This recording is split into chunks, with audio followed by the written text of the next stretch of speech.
Well, staying with the plight of young people now, and unemployment nationally is falling, but youth unemployment remains stubbornly high. And it's a particular problem here in the East Midlands, where the number of NEETs, that's young people not in education, employment or training, is above the national average. Our political editor, John Hess, has been to see a pioneering scheme in Nottingham aiming to give young people hope. In this part of Nottingham, youth unemployment is a real problem. The number of people on job seekers allowance is double the national average, but even those statistics mask the reality. This is the reality for a group of 19-year-old NEETs, a class of 2013, neither in full-time education, employment or training. They volunteered to smarten up the pathways and gardens around Nottingham's Aspley estate. It keeps them off the streets and behave themselves. I've known a few of them since they were little, so it has made a big difference for them, and it'll be better for them in the long run. It's part of a community initiative with Nottingham City Council. This is about them actually building self-worth in their community, giving them experience, working with professionals, and it actually makes them really want to go out and get work. But volunteering for this work has cost some of these lads their job seekers allowance. That's because of tougher new eligibility rules introduced a year ago on claiming the job seekers allowance. It's worth £56.80 a week. When 19-year-old Jacob Deverell missed a job centre interview because of a college appointment, he was sanctioned, lost his dole and in turn disappeared off the unemployment register. It's not fair. It means that we're not even on any kind of database, to be fair. I mean, we're not even on the unemployed register. I mean, the people that are on the unemployed are the people that the job centre tell people who are unemployed, but if you're not with Job Centre at all, if you've been sanctioned, you're not even on the list. Ross Cassidy was also sanctioned. His job seekers allowance was withdrawn. So how much do you rely on getting that job seekers allowance just to keep going? I rely on that a lot, so I can pay my mum some money, keep her happy, and I can feed myself then really, and travel everywhere to go and find more jobs. In the East Midlands, there are 96,000 NEETs. That's up by 19,000 on the previous quarter. 18% of the region's 16 to 24-year-olds are classified as NEET. The average for England is 15.5%. If finding work for young people on estates like this is tough, it's about to get tougher. Claiming job seekers allowance will mean more stick, but also some carrots. We've also brought in the youth contract, which essentially gives us extra money to give many people below the age of 24 a real chance at work experience programmes and at apprenticeships. I've got like 11 lads on here, 8 of them has either been sanctioned or not claiming job seekers allowance. They can't see the point, they don't feel that the job centre actually does anything for them. That's the message from Aspley going to Ian Duncan-Smith next week, and whether the sanctions policy is massaging the reality about rising youth unemployment.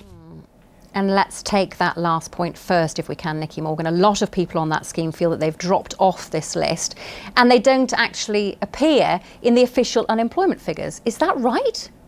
Well, no, I mean, the point is you only get sanctioned if you have turned down 3 reasonable job offers in a year.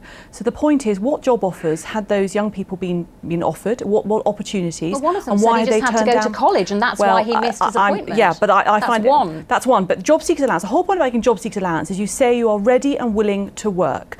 No, many people, many hard-working people in my constituency and elsewhere in the Midlands don't get a choice about whether they get up in the morning and go to work. They do it, they might not enjoy their jobs, but they need those jobs to earn that money. And the point is that's why you get JSAs, because you're ready and willing to work. Who is keeping track of these people that have been sanctioned and have dropped off this list? Well, the point is the system, they do know, and they're being scooped up. The government has given £126 million. Who knows? They do know. The system will. The job centre will know. I'm not sure that people do fall off the list. The whole point is they get... What we found out, the Department for Work and Pensions tells us they don't keep a record of how many people are being sanctioned. So actually, no one does know how many people have fallen off the unemployment list. So the figures for youth unemployment could be an awful lot worse than we're being told. Well, but then it could they're already terrible. Well, they're not good, obviously, even particularly here in the East Midlands. Well, we heard about the East Midlands. It was at the general election.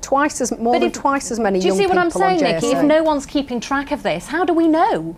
Well, but the point is... We don't. And that's why we've set up this £126 million in order to help these people who are not in education, employment or training back into something, so that actually not working, not being in education, not being in training is not an option. You know, we need to know, obviously, where the people are, and we need them to make sure that they've got proper opportunities, whether it is doing doing want some to kind work. of. They do. I think most of them do want to work. This is an area obviously where people don't always have a lot of sympathy, though, Lillian. I mean, people will say, well, they've missed their appointments, they didn't turn up. Why should we feel sorry for them? Well, I mean, I thought Nikki's response seemed completely out of touch, because I've met many people in my surgeries who tell me about their experience of trying to claim and being sanctioned for utterly ridiculous things, very similar to the young man in the story. Someone had to go along to a college appointment which clashed with when they were due to sign at the job centre. They told them, I can't go to the college appointment because I've got to sign at the job centre, and they said, oh, we'll get an appointment card from the college to show us, and then they refuse to accept it. But of course there are other people who just don't want to turn up and don't get out of bed for their appointments. I've got no doubt there are some people who don't play the system properly, but the fact is there are loads of people being sanctioned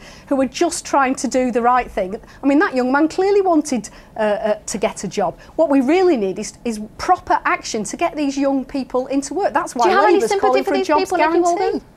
Well, I have sympathy with the fact that they want to work, and we've got to find them the right opportunities. That the real sympathy I have is the fact that actually often they've been let down by the education system over many years, which is that I found in Loughborough, there's at Loughborough College, they have a great scheme called Bridge to Work. There's a fabulous 2020 that offers mentoring. And a lot of these young people don't even have the basic skills like, English and maths and also employability skills, and having to be taught these later on. I mean, the counsellor in the clip talked about the skills that she was giving people so they'd be able to go along to job interviews. That's where the system has let them down.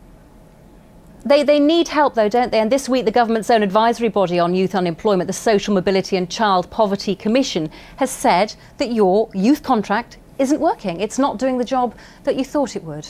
Well, I think it's certainly it's taken time, and I think solving youth unemployment is not easy. I mean, anyone who thinks it's easy, it's not just a question of finding somebody a job. It's also things like building their confidence, helping them to be good at interviews, to be able to go in, and basic things actually like turning up for work on time.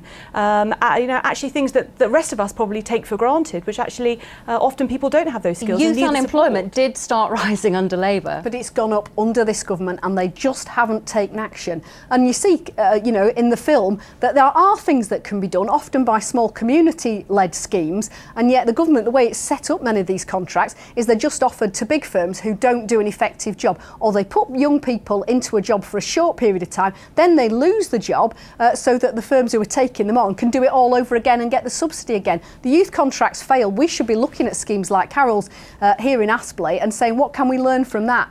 And we should have a guaranteed well, you're shaking job. your head, Nikki, but the Social Mobility and Child Poverty Commission also suggested bringing in something like Labour's work guarantee scheme as an alternative. Well, the point is about having sustainable employment. The last government had schemes, but actually the point was that they got people into work for 6 weeks or for a month or so, and then actually they didn't last in jobs. There's no point giving people jobs. They're not going to be sustainable, and that's where the youth contract is having success. No one is saying this is easy. This has been going on for a long time. We've got young people without the necessary skills to hold the jobs down. And actually, I think Lillian's right in terms of, and the clip was right, which is that there are some smaller schemes that are very effective, and they also have an important role to play in the system. Okay, we'll have to leave it there. Thanks very much to both of you.